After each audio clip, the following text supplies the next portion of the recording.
오늘 말씀은 에베소서 4장 한 구절만 읽으려고 합니다. 16절입니다. 에베소서 4장 16절. 15절, 14절, 15절, 16절 있죠? 에베소서 4장 15절, 16절입니다. 여러분의 성경을 찾으십시오. 여러분의 성경을 펴셔서. 에베소서가 어딘지 아시죠? 앱 되어 있습니다. 앱. 신약성경 313쪽쯤에 있습니다. 우리 어린 아이들도 있으니까 여러분 조금만 천천히 읽도록 하겠습니다. 에베소서 4장 15절 16절 시작. 오직 사랑 안에서 참된 것을 하여 범사에 그에게까지 자랄지라. 그는 머리니 곧 그리스도라. 그에게서 온 몸이 각 마디를 통하여 도움을 받음으로 연결되고 결합되어 각 지체의 분량대로 역사하여 그 몸을 자라게 하며 사랑 안에서 스스로 세우느니라. 아멘. 자, 오늘 말씀은 제목이 뭡니까 여러분? 오늘 말씀의 제목이요? 창립기념주일 설교인데 뭐라고 해놨죠 제가요? 이걸 뭐라고 읽어야 되나? 기역, 요, 히읗, 왜 이렇게 해놨어요? 기역, 요, 히읗, 왜? 자음하고 두 개의 자음과 두 개의 모음으로 되어 있죠.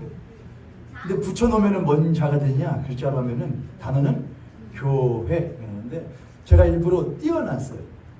교회라는 단어를 넘어뜨려놨어요. 분리해놨어요. 단절시켜 놨어요. 두 개의 자음과 두 개의 모음으로 되어 있는 교회, 기역, 요, 히읗, 왜라는 이 자음, 두 자음과 두 모음이 함께 만나고 또 함께 모이자 아주 전혀 다른 의미가 나오게 되죠.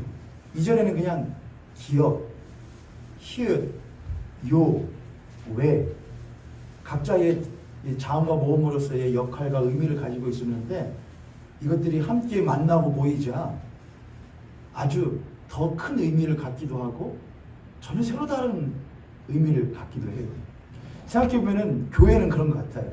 우리들은 각자의 삶의 자리에서 각자의 역할, 엄마로서, 아빠로서, 직장인으로서, 아들로서, 딸로서 그런 각자의 역할과 의미를 가지고 살아왔었는데 그런 이들이 교회라는 이름으로 한 자리에 모였을 때 우리는 더 큰 의미를 갖게 돼요. 그것은 무엇이냐? 하나됨이라는 것이죠. 우리는 홀로가 아니야. 우리 새로운 의미를 갖게 되기도 해요. 그래서 교회는 무엇하면 안 되느냐? 흩어져 있으면 안 돼요. 기역과 요가, 히읗과 왜가 각자 떨어져 있으면 교회라는 의미를 가질 수 없는 거면 안 돼요. 무엇해져야? 만나고 모여지고 서야 교회라는 의미를 갖출 수 있게 되는 것이죠. 두 번째는 기역과 요와 히읗과 왜가 각자의 제자리를 찾을 때에 의미를 가질 수가 있어요. 교회에 제자리가 있을까요? 없을까요? 목회자는 어디가 목회자의 자리일까요? 많은 사람들은 목회자의 자리는, 목사의 자리는 교회에서는 제일 우두머리라고 생각하는 사람들이 많아요. 우리 아이들도 그럴 거예요. 저도 어릴 때 그렇게 생각했거든요. 교회는 목사님이 대빵 아니야? 교회는 목사님이 짱이잖아. 목사님 말대로 하는 거잖아. 그러나 목사의 제자리는 거기가 아니죠. 목사의 제자리는 사실은 가장 밑바닥이 되어야 되는 것이 맞아요. 저를 따라서 한번 해볼까요? 오래간만에. 목사는 야, 네가 크게 하니까 상당히 기분이 이상하다. 저를 따라 목사는 성도의 깔개다. 깔개. 목사는 성도의 깔개예요. 깔개. 그게 목사의 제자리예요. 그럼 여쭤보죠. 여러분의 제자리는 교회에서 어디신가요? 여러분 교회에서 어디가 여러분의 자리신가요? 옆에 있는 손님이 갑자기 여기 너무 크게 옆에 있는 손님이 갑자기 손님 보시고 당신의 제자리는 예수 그리스도 아닙니다. 예수 그리스도 아니? 성도의 제자리예요. 근데 그 예수 그리스도는 어디에 계시거든요? 그 예수 그리스도는 교회의 머리이신 동시에 그분은 교회를 위하여 가장 낮은 자리에 계시는 분이시거든요. 그래서 우리는 교회는 기업과 희애시 그리고 요가 외가 제자리를 찾으려야 되는데, 야 누가 그럼 제자리 찾을까? 너는 조금 잘났고 너는 조금 뛰어나고 하니까 너는 윗자리를 가. 나는 무엇 할게? 허드렛일 할게. 그렇지 않아요. 오히려 뛰어난 자가 밑으로 가요. 아니 모든 이들이 더욱더 섬김의 기쁨을 알아가기 위하여 서로를 사랑하는 자리로 나아가는 것, 낮은 자리로 예수 그리스도가 계신 곳으로 함께 나아가는 것이 제 자리예요. 그래서 교회는 두 가지를 해야 돼요. 기읍, 제가 일부러 그래서 제 단어를 그렇게 해놨어요. 기읍, 기역, 요, 히읗 외는 서로 무엇 해야 된다? 떨어지면 안 되고 만나야 해요. 만나고 보여야 해요. 두 번째로 각자의 제 자리를 찾아야 해요. 그래야 교회가 될 수 있어요. 그런데 오늘날의 교회를 보며 또한 모였기도 29살을 먹으면서 29년을 지내오면서 그런 교회의 모습을 가지고 성장해 왔는가, 성숙해 왔는가 생각해 보면 그런 면들도 있고 그렇지 않은 면들도 있는 것 같다라는 것을 먼저 목회자로서 시인할 수밖에 없는 것 같습니다. 본격적으로 말씀에 들어가기 앞서서 이 자리는 29년 동안 모욕교회를 섬기신 분들이 계시거든요. 아무래도 노상배 목사님과 그 가정 그리고 친척들 예수 같아요. 그분들이 계셔요. 그분들께 감사를 드려요. 또한 29년은 아닐지라도 28년, 27년, 20년 아주 짧게는 우리 박수은, 박세지 어린이 2명 있는데 1년도 채 되지 않는, 그럼에도 불구하고 예수 그리스도의 몸된 교회에 함께 동참하여 지금까지 걸어와 주신 모든 성도님들께 목사로서 감사를 드립니다. 여러분들께 드릴 수 있는 상은 없지만 여러분들께서 함께 해주신 그 발걸음을 주님께서 결코 잊지 않으시리라고 믿습니다. 우리 옆에 성도님 같은 손님 보시고 한번 격려하고 또한 감사의 말을 전하도록 하겠습니다. 당신께서 떠나지 않고 함께 계셔주심에 참으로 감사를 드립니다. 감사합니다, 여러분. 감사합니다. 모혈교회의 시작을 간단하게 말하면 1대 목사님이셨던 노상배 목사님께서 어머니 되시는, 모친 되시는 김행순 권사님과 사모님, 아내이셨던 원영남 사모님과 두 아들 노원민, 그리고 지금 앞에 있는 노원준, 제가 초등학교 6학년 때 1994년 7월 2일 오연교회를 우리 조익기 장로님, 노정자 권사님 가정과 우리 노정희 권사님 가정, 그리고 거의 제가 볼 때는 초창기 멤버 같아요. 우리 장현아 집사님 가정, 그렇게 시작을 했습니다. 초등학교 6학년 때 개척자로서 뒤돌아보면은 참 좋은 교회이지 않았는가, 잘 모르지만 그렇게 생각을 합니다. 그리고 다시 한번 여러분께 그렇게 해와 주신 것에 감사를 드립니다. 앞으로 30년이 갈지 모혈교회가 40주년을 맞이할지 그건 중요하지 않아요. 어떤 사람들 그러더라고요. 모혈교회가 계속 있으면 좋겠다, 100년 될 때까지. 여러분 에베소 교회 어디 있나요? 성경에 나오는 에베소 교회.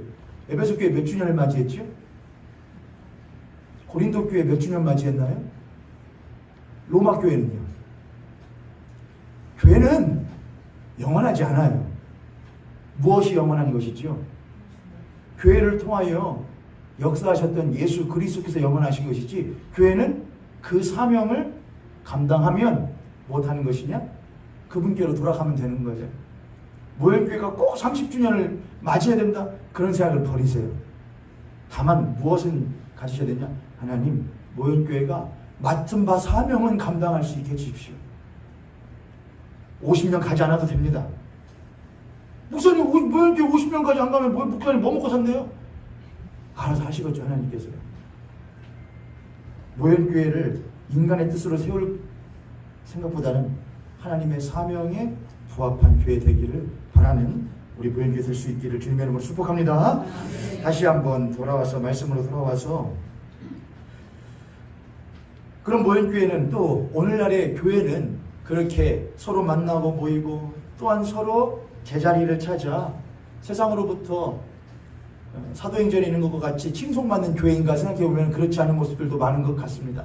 그래서 창립 29주년을 맞이하여서 모형교회 공동체에게 이런 교회 되었으면 좋겠다라고 세 가지로 여러분과 좀 나눠보려고 합니다.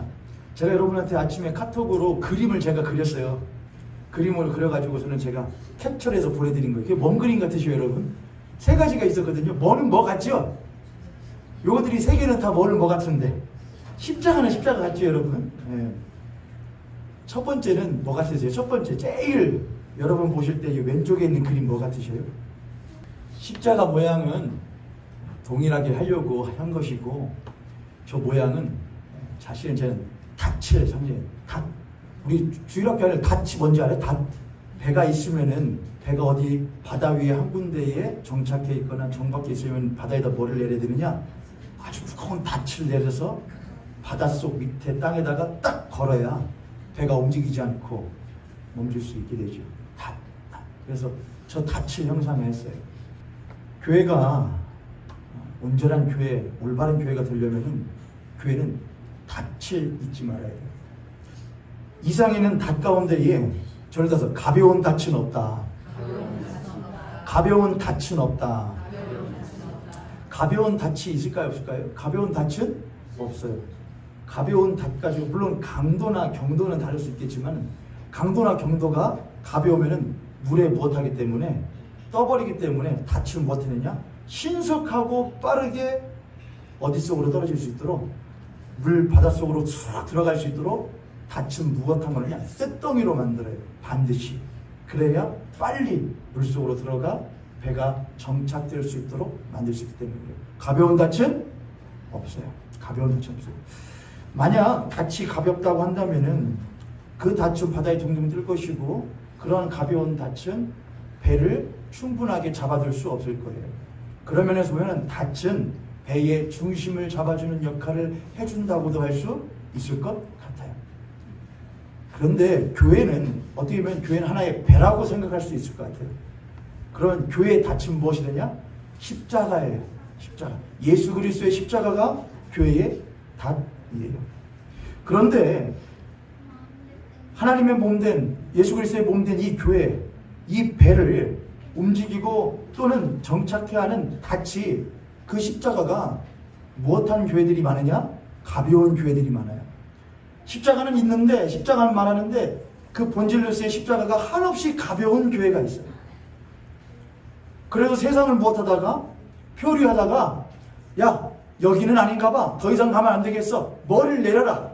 닻을 내려라 하는데 그 십자가의 닻이 너무나 무엇하여서 가볍고 경박스러워서 세상의 물속으로 푹 들어가서 배를 멈추지를 못해요. 우리는 예수 그리스도의 십자가를 말해요. 예수님을 믿어요. 우리는 복음에 대해서 안다 그래요. 근데 너무나도 가벼운 복음을 가지고 있어요. 세상 가운데 이렇게 살아도 되나? 이렇게 가도 되나? 그만 멈춰야 되는 것 아닌가? 닻을 내려야겠다 하는데 가지고 있는 닻이 너무나 가볍고 아는 바가 없다 보니 우리는 또다시 세상 가운데 표류하는 교회가 되는 경우들이 굉장히 많이 있어요. 가벼운 닻은 없어요. 가벼운 닻을 단 배도 없고요. 닻은 무거워야 해요. 닻은 무거워야 해요. 그래야 표류하고 있는 배를 또는 정착하고 정박되어야 될 배를 빠르게 안정시킬 수가 있어요.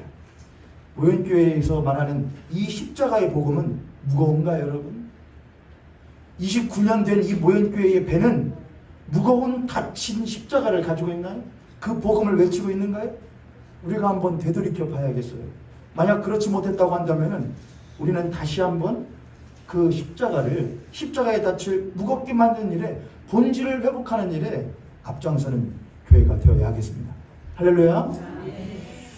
때로는 배가 빨리 가는 것보다 더 중요한 것은 멈추는 것이에요. 동력보다 더 중요한 것은 방향을 잡는 것이고 동력보다 더 중요한 것은 멈추는 거예요. 자동차에 아무리 빠른 엔진을 달아서 몇 마력으로 갈 수 있다고 할지라도 뭐가 없는 자동차는 브레이크가 없는 자동차는 뭐랑 마찬가지 흉기나 마찬가지가 되는 거예요. 우리 모형교회 잘 나가. 성도들이 계속 모여. 뭐가 돼? 부흥하고 있어. 중요해요. 좋은 거예요. 그러나 그때 항상 우리는 점검을 해야 해요. 우리가 이렇게 가고 있을 때에 만약 이 방향이 주님 원치 아니하시는 방향이라고 한다면은 무엇에 닻을 내려? 십자가에 닻을 내려 멈춰서 지금 가고 있는 것이 맞냐?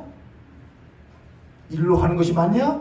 확인을 해야 하기 때문에 우리는 항상 잘 나가면 잘 나갈수록 우리는 그 십자가의 닻을 더욱더 무겁게 면밀하게 살펴야 돼요. 가벼운 닻은 없어요. 또한 닻의 크기와 무게는 무엇에 반드시 비례하느냐?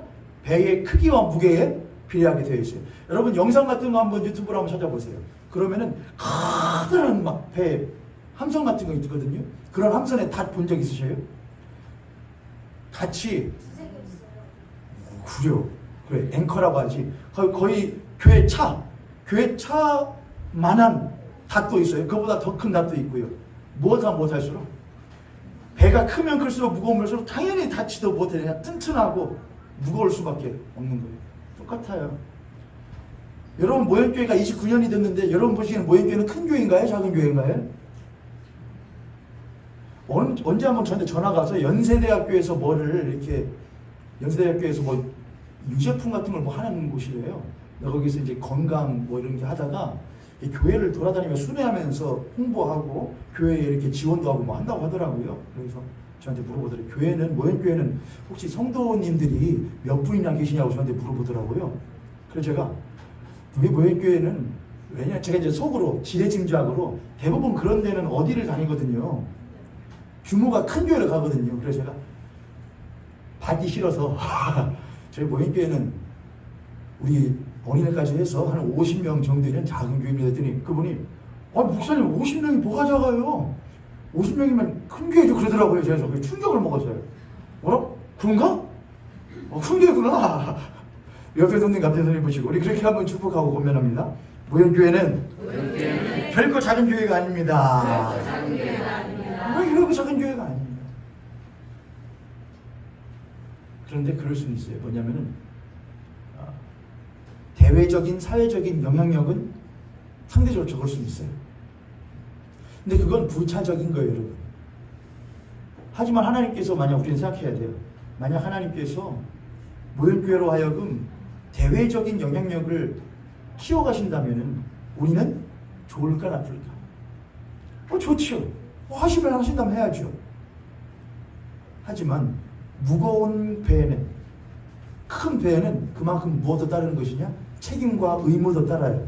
그 책임과 의무가 뭐냐? 교회에게는 복음이에요. 교회에게는 복음을 전하는 것이 책임이자 의무예요. 교회가 예수 그리스도의 십자가의 복음을 온전하게 전하는 책임과 의무를 다하지 않으면 그 배는 크면 클수록 무엇 일으키기 십상이냐? 사고 일으키기 십상이냐? 오늘날 한국교회를 보세요, 여러분. 교회 큰 한국만큼 대형교회 많은 교회 나라 없어요. 제가 어저께 유튜브를 보다가 생방송을 하는 걸 뭐를 봤거든요. 제가 여기서 그 단체를 실명을 거론하는 것은 좀 옳지 않을 것 같아서 하지 않는데 그 목사님 여러분도 아실 수도 있을 것 같아요. 아주 큰 교회고 꽤나 대외적인 영향도 있는 교회예요. 근데 그 교회 목사님이 어떤 운동을 하셔요. 집회를 했어요. 서울에서 집회를 했어요. 큰 맥락은 뭐였냐? 퀴어 반대였어요. 퀴어 반대. 동성애 반대였어요. 저 그거 성경적으로 오케이예요. 당연하지. 근데 그분이 집회를 주최하고 몇몇 이제 목사님들만 나온단 말이에요. 나와서 기도하고 뭐하고 해요. 근데 제가 일부러 그냥 들어봤어요. 뭐라고 말하지? 어떻게 말을 할까 했는데 한 목사님이 나오셨는데 그분이 말하는 그 내용이 이런 거였어요. 하나님, 대한민국의 대통령을 보호하여 주십시오. 지금 대한민국이 아이들은 잘 모르겠지만 주사파와 자유를 억압하려고 하는 이들에 의하여 대통령이 힘들어하고 그렇게 말을 하더라고요. 기도를 하더라고요. 자, 그걸 보고서는 저분은 예수 그리스도의 십자가 복음, 부활을 하는데 그 부활이 어떻게 세상 가운데 전달되어지는지는 모르는구나. 여러분, 예수님이 별명이 뭐였는지 혹시 아십니까? 예수님의 별명. 예수님의 별명이 뭘까요? 예수님의 별명은 물론 별명은 아니었습니다. 사람들이 놀리려고 한 것이었죠. 비하시키려고. 그 별명은 세리와 천기들의 친구였어요. 종교 지도자들과 정통 유대인들이 볼 때는 예수님은 작디 작은 배였단 말이에요. 저런 배로 뭘 하겠어? 그들은 아주 큰 배였단 말이에요. 그러나 그들은 그 큰 배를 가지고 세리와 천기들, 죄인들을 못하고 다녔냐? 쳐버리고 다녔어요. 막 밀고 다녀요. 막 나와, 너희들은 구원받을 수 없어. 너희들은 더러운 족속들이야. 너희들은 하나님 오실 때에 하늘에 불쏘시게 될 거야. 무슨 밀어버리는 게 그들이었어요. 그런데 그들이 볼 때 작기 작은 배, 예수 그리스도라는 배는 와서 뭘 하느냐? 그 세리와 천기들의 집에 닻을 내리고 그들에게 찾아가 그들과 떡을 나누고 그들과 식사를 하고 그들과 교제를 했단 말이죠. 그 큰 배들은 욕했어요. 저 예수 봐봐. 세리와 천기들의 주인. 오늘날 한국교회를 보세요. 퀴어 나쁜 거예요. 잘못된 거예요. 옳지 않은 거예요. 그럼 예수님은 그들을 버리시나요? 그럼 예수님은 그들의 친구 되기를 원치 않으시나요? 들어온 것들이니까. 올바르지 않은 것들이니까. 그분은 복음 자체이신데 복음 자체이신 그분이 가장 추하고 더러운 곳에 오셔요. 그래서 우리가 구원받은 거예요. 할렐루야. 네. 교회는 거룩한 이들의 모임이죠. 교회는 거룩한 성도들의 모임이죠. 말은 그렇지요. 그러나 실제 그 안을 들어보면 온갖 추악하고 추잡하고 더럽고 서로의 이견과 서로의 이권 다툼들이 있는 것이 교회이기도 해요. 왜 그래요, 여러분? 잃어버렸기 때문에 그래요. 복음 되시는 예수 그리스도가 나같이 추하고 더러운 자들 가운데에 임하여 주시어서 나를 불쌍히 여겨 나로 하여금 그의 몸된 교회 삼아 주셨다. 그러므로 우리는 무엇할 자격은 없는 것이냐? 누군가를 탓하며 누군가를 욕하며 누군가를 손가락질할 자격이 있다 없다? 아무도 우리들에게 그런 자격을 주지 않았습니다. 아무도 교회에게 누군가를 손가락질 권리를 주지 않았습니다. 아무도 교회에게 죄인들을 능멸할 자격을 주지 않았습니다. 교회에게는 능력은 무엇이냐? 예수 그리스도의 십자가의 복음을 사랑으로서 전하는 거예요. 심판은 누가 하실 거예요? 심판은 하나님이 하시는 거예요. 교회는 심판할 수 있어요? 없어요?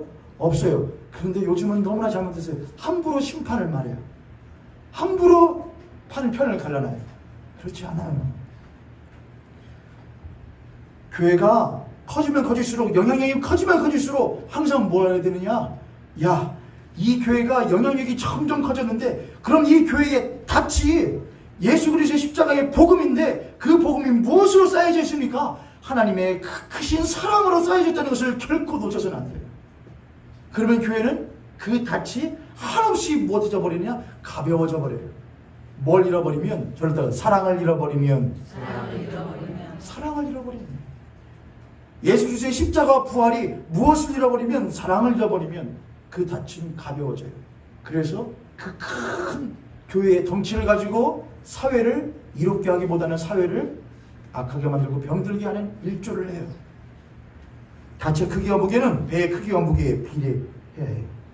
그리고 닻을 잃은 배는 못한 배나 마찬가지냐? 못한 차나 마찬가지냐? 브레이크를 잃어버린 차가 되는 것이나 마찬가지예요. 노현교회 공동체의 29주년을 기념하여 첫 번째 여러분께 말씀드리는 거예요.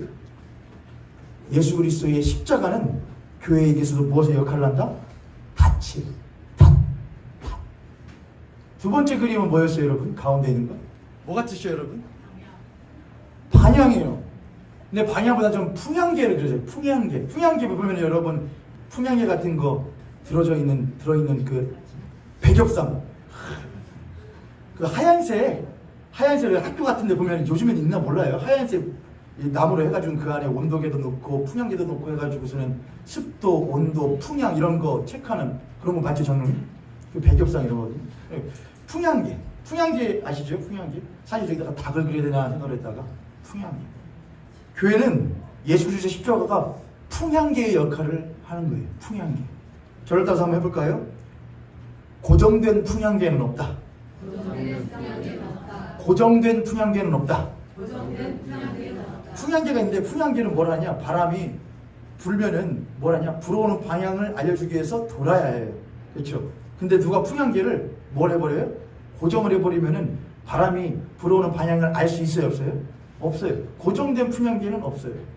왜요? 고정된 풍향계는 바람의 방향을 읽을 수 없기 때문에 그래요. 예수 그리스도의 십자가의 복음은 하나님의 마음과 하나님의 뜻이 어떻게 향하는지를 알려주는 풍향계와 같아요. 예수님의 십자가와 예수님의 부활하심은 하나님의 마음과 하나님의 뜻이 어떻게 불어서 어떻게 가는지를 보여주는 풍향계라고요. 풍향계. 하나님의 바람, 하나님의 마음과 하나님의 뜻인 그 하나님의 바람, 하나님의 숨은 우리가 예상치 못한 곳으로부터 불어오기도 하고 우리가 예상하지 못한 곳으로 불러가기도 해요. 야, 우리가 바람이 어디로 와서 어디로 가는지 못하다.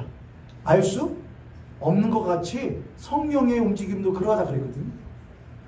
그러나 우리 바람이 어디서 와서 어디로 불어가는지 뭐를 보면 알 수 있느냐? 나뭇잎에 움직이는 걸 보면 알 수 있고 풍향계가 돌아가는 걸 보면 알 수가 있어요. 그게 뭐냐? 성령이 어디서 와서 어디로 가는지를 보는 기준이 뭐냐? 복음이에요. 복음이 딱 하나로 고정되어졌다는 것은 아니야. 그런 건 없어. 그게 고정되어진 복음이에요. 고정되어진 십자가예요.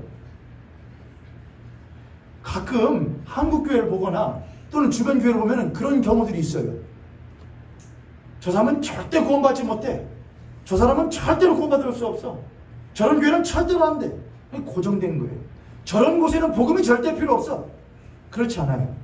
하나님의 바람은 예상하지 못한 곳에서 못하기도 하고 불어오기도 하고 하나님의 바람은 예상하지 못한 곳으로 불어가기도 해요. 오라? 하나님의 마음이 저런 곳에도 있으시네? 난 몰랐어. 하나님의 뜻이 저런 곳에도 있는 줄은. 오라? 저런 사람을 통하여서 하나님의 뜻이 나에게 임하네? 나는 전혀 저 사람은 하나님의 뜻도 하나님의 복음도 없는 사람이라고 여겼었는데 그런 사람이 어디 있어요, 여러분? 전혀 저 사람은 하나님을 알지도 못할 거고 하나님의 뜻을 알지도 못하고 하나님의 사랑도 알지 못할 거라고 생각하는 사람들이 어디 있어요, 여러분? 대개는 교회는 그런 이들을 뭐라고 하냐? 다음 세대로 그렇게 말을 해요. 어른들이 대개는 교회에서 뭐를 하고 교회의 대개의 큰 흐름을 잡고 다음 세대를 청년들 우리 주일학교 학생들은 그냥 못하는 거 아이들 따라오고. 근데 이상하죠? 하나님의 바람은 전혀 예상하지 못한 곳에서 못하기도 하느냐? 우리들에게 흘러오게 돼요. 때로는 청년들로부터 때로는 주일학교 아이들로부터 우리가 뭘 할 수 있느냐? 하나님의 마음과 뜻을 받기도 해요. 근데 우리들이 뭘 하고 있으면은 우리들의 십자가의 복음을 딱 고정시켜놔요. 아직 너희들은 멀었어. 못 배웠어. 야, 내가 신앙생활 몇 년 차인데 내가 교회 29년을 모여있게 돼. 그게 고정되어진 복음이에요. 그런 사람은 하나님의 마음이 하나님의 바람이 어디서 불어오는지를 알 수가 없어요. 풀어놓으세요. 나사를 풀으세요. 그리고 방향이가 돌아갈 수 있게 풍향이가 돌아갈 수 있게 하세요. 그래야 하나님의 바람이 하나님의 뜻이 누군가로부터 흘러나와 나에게로 오는지를 알 수 있어요. 아, 하나님이 저 사람을 통하여 나에게 말씀하시는구나. 교회는 그 귀가 열려 있어야 해요. 목사는 그런 귀가 열려 있어야 해요. 아, 지금 저 사람을 통해서 저 집사님을 통해서 나에게 하나님 말씀하시는 거구나. 목사는 그런 귀가 열려 있어야 돼요. 하나님 목사는 그런 눈이 열려 있어야 돼요. 하나님의 바람이 풍향계를 십자가의 복을 보니까 하나님의 바람이 뜻이 저 사람을 통하여 저 사람을 향하여서 나아가네. 나는 전혀 저 사람이 필요 없다 생각했는데 저 사람은 전혀 문제없는 성도라고 생각했는데 전혀 문제없는 성도님, 집사님, 권사님, 장로님 생각했는데 하나님의 바람이 저 사람에게 필요하다고 하네. 그걸 볼 수 있는 눈이 있어야 돼요.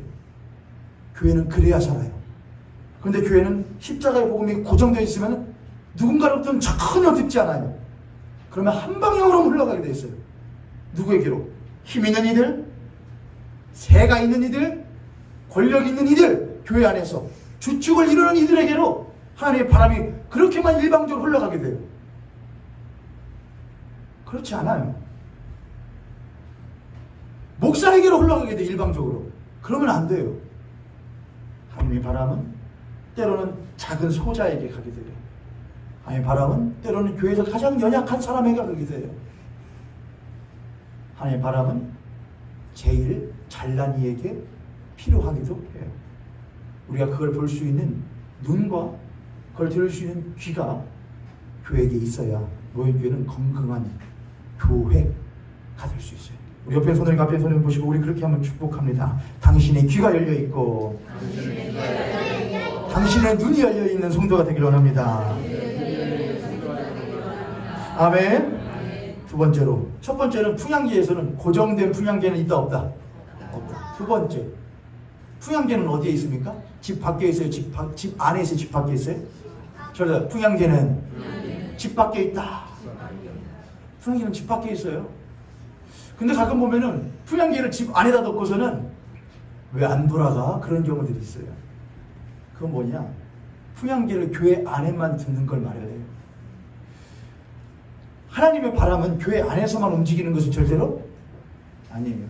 하나님의 뜻은 교회 안에만 임하는 것은 아니에요. 하나님이 세상을 이처럼 사랑해요. 그런데 그 세상은 하나님의 독생자를 십자가에 못 박아 죽이고자 하는 세상임에도 불구하고 하나님은 그 세상을 이처럼 사랑하사 자신의 독생자를 주시니 이는 저를 멸망치 않고 영생을 얻게 하려 하시며, 그게 하나님의 마음과 하나님의 뜻이었어요. 그 하나님의 뜻이 죄악으로 관영한 세상 가운데에 예수 그리스도로서 임하시게 된 거였어요. 그런데 교회는 그런 하나님의 뜻을 안다고 말하면서도 그 하나님의 뜻을 알 수 있는 풍향계인 예수의 십자가의 복음을 교회 안에만 딱 놔요. 교회 안에서는 바람 푸는 것 같아요. 집사님, 은사님, 장로님, 아무개야.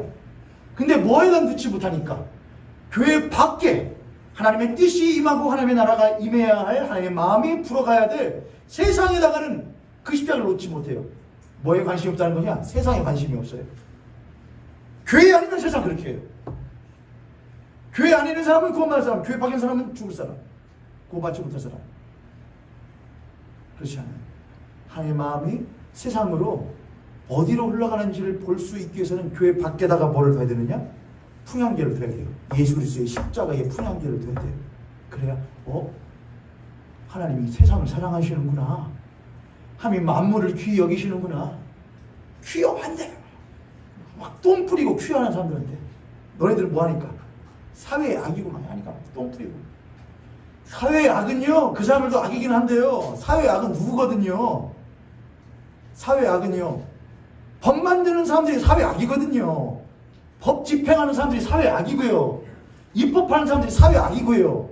그래요, 안 그래요, 여러분?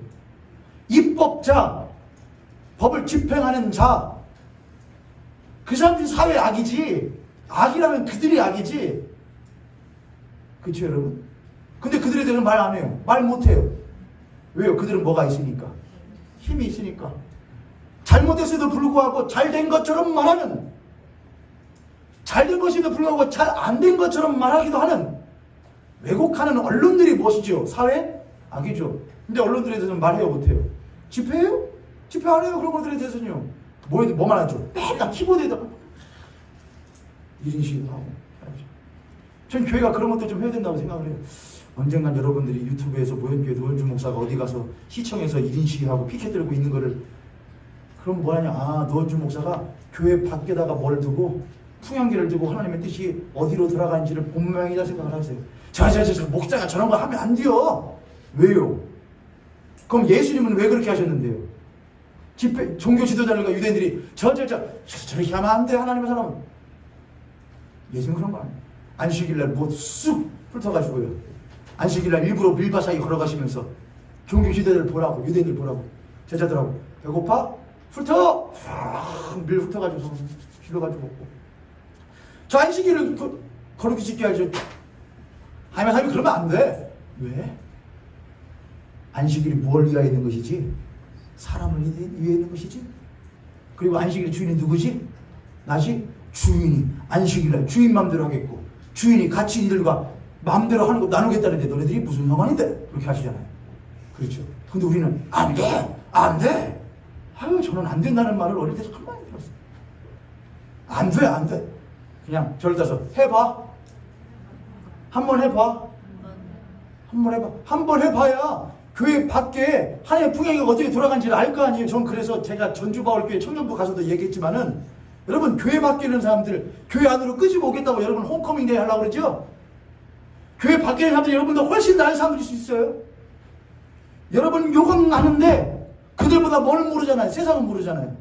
그들은 세상의 아픔도 알고 세상의 눈물도 알고 세상의 고됨도 알고 세상에서 그렇게 더럽게 교회가 볼 때 더럽게 하찮게 살아가는 이들의 삶도 알아요. 그들의 애환도 알아요. 그들 위해 울 줄도 알아요. 위로할 줄도 알고요. 어쩌면 그들이 하나님의 마음을 더 잘하는 사람들일 수도 있어요.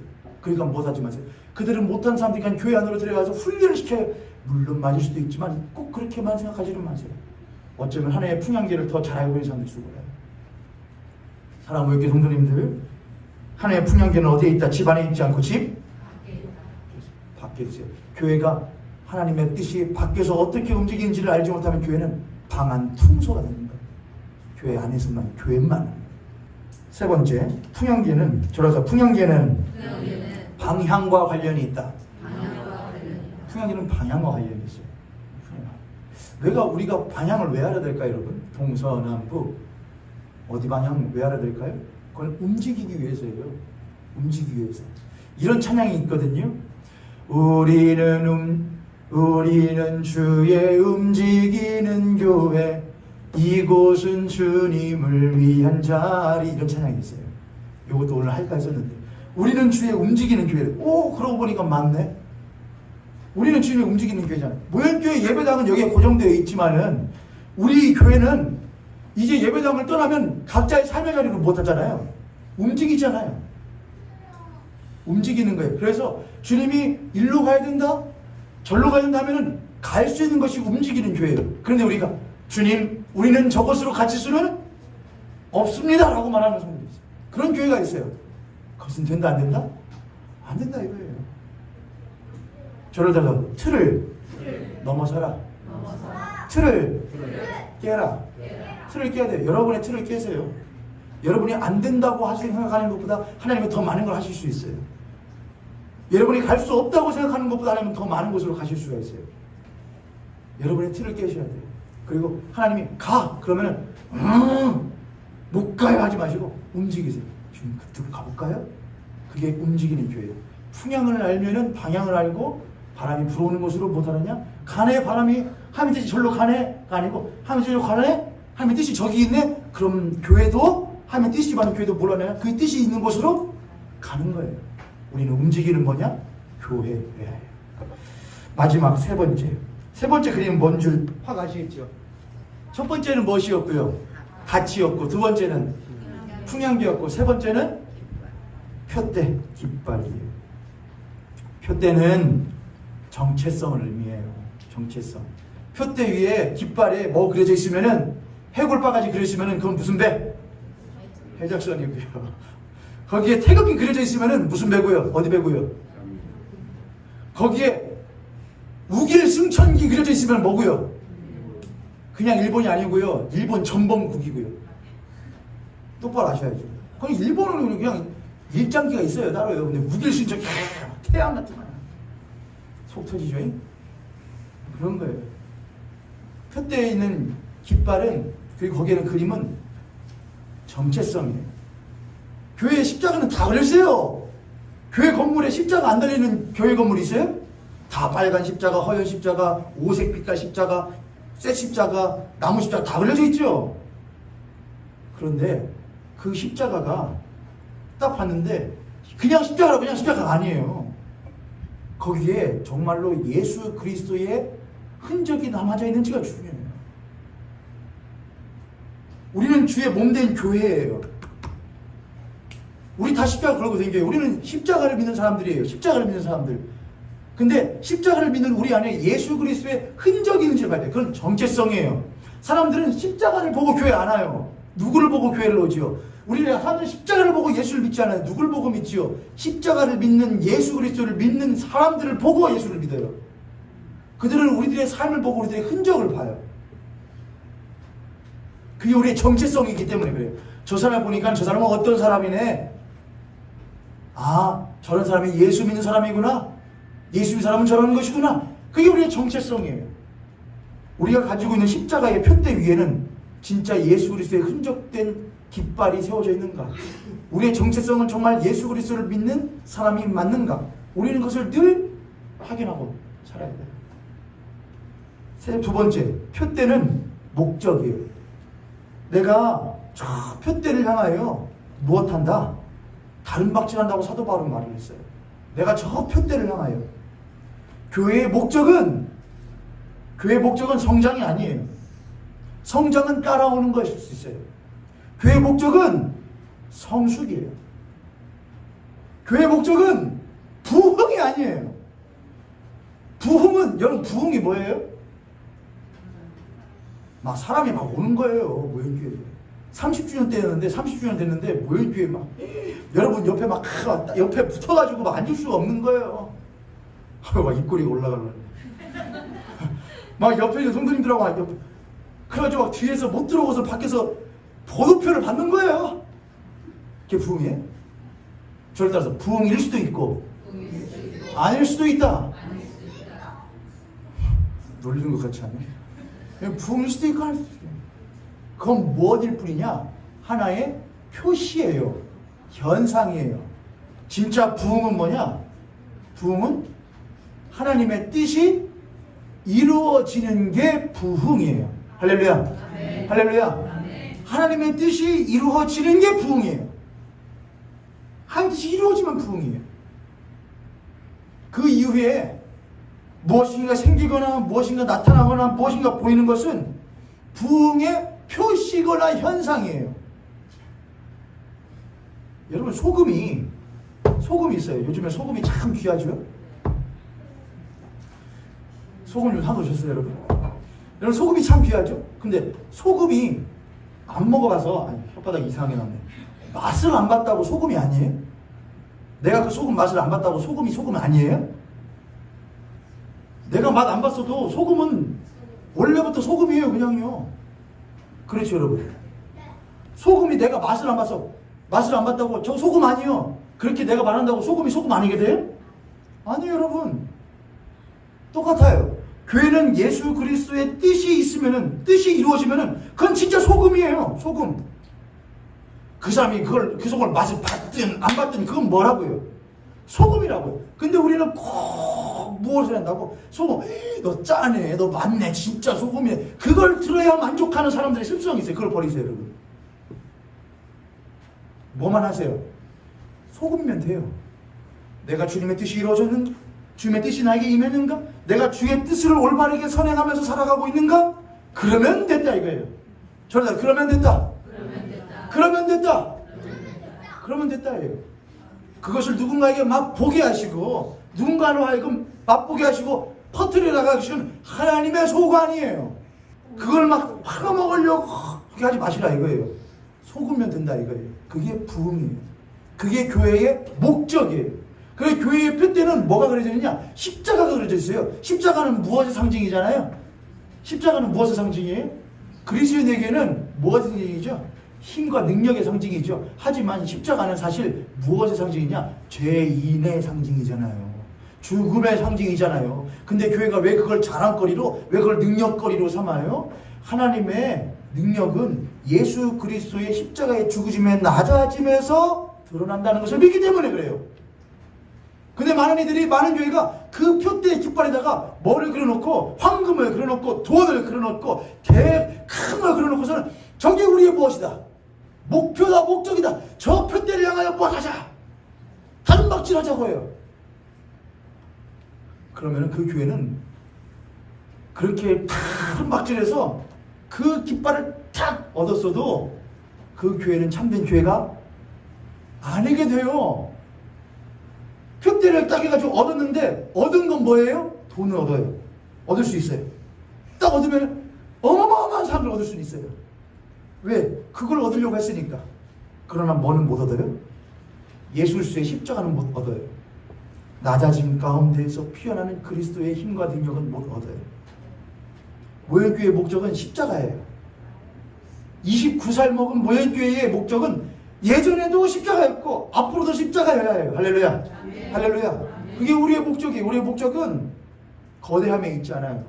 우리의 목적은 높아짐에 있지 않아요.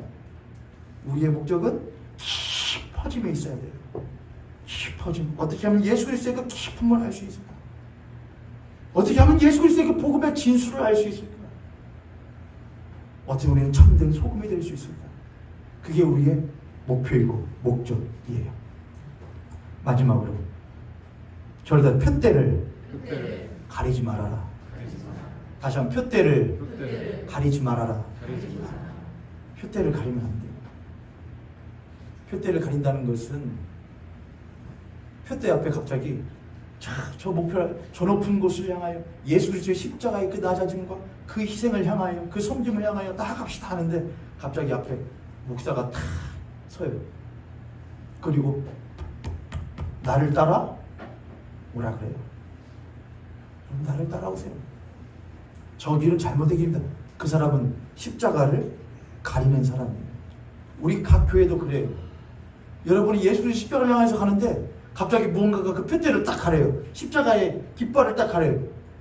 여러분의 꿈, 여러분의 바람, 여러분의 뜻, 여러분의 행복, 여러분의 만족들이 탁 가려요. 그럼 뭐가 보이지 않죠? 십자가가 보이지 않아요. 깃발이 보이지 않아요. 목적이 보이지 않아요. 그럼 그때부터 그런 성도와 그런 교회는 표류하며 방황을 하기 시작해요. 빙빙빙. 저기 갔다가 가리우고 다른 거 세워질 때마다 글로 가고 절로 가고 막 빙빙 돌아요.